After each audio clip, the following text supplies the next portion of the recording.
excuse for the family to get together. We did, and it was usually on the creek in the summer. Down at Grady Wolf's, we would go on Greens Creek, where went down into the bosque, and so it was a good river there and good fishing, and the men would sing with things. And they would turn the tin boats upside down, and we'd have those for the tables. Yeah. And we always went on Granddad's birthday, which was the 13th of September, and usually and the cotton field came right up to the bank of where you had the picnic thing, and there was always some there. So. But I just so we had got with our cousins and everything, and that was always fun, and we always looked forward to that.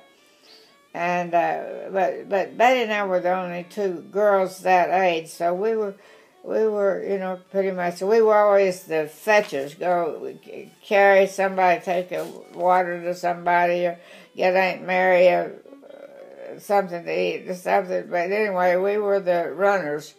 But we loved to go to these. We'd have these dinner not on the ground, be on the boat, and the men would fish and they would catch something, and then we would fry the fish in those big pots.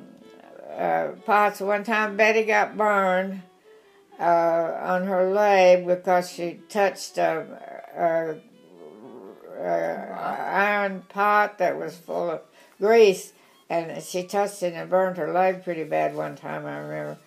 And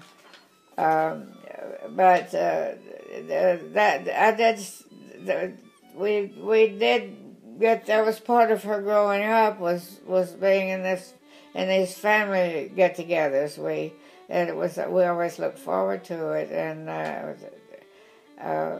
we had so much fun. We were the only two. It was all boys except, see, Billy was pretty grown up by then, and it was just Betty and I that age, and so we were the two little girls in the family, and that was always fun. But the family found any excuse to have, and Uncle John would always show up, who was Granddad's, our grandmother's brother, and he would always show up for our dinner on the ground, they would call it.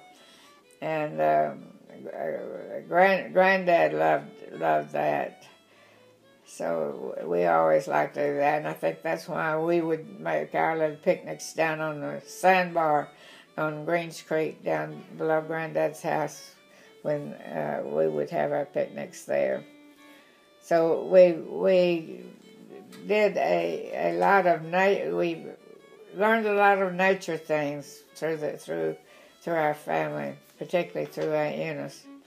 And Betty and I she would tell us what a bird was and what an animal was and where they came from and that kind of thing. So we would follow her to anywhere.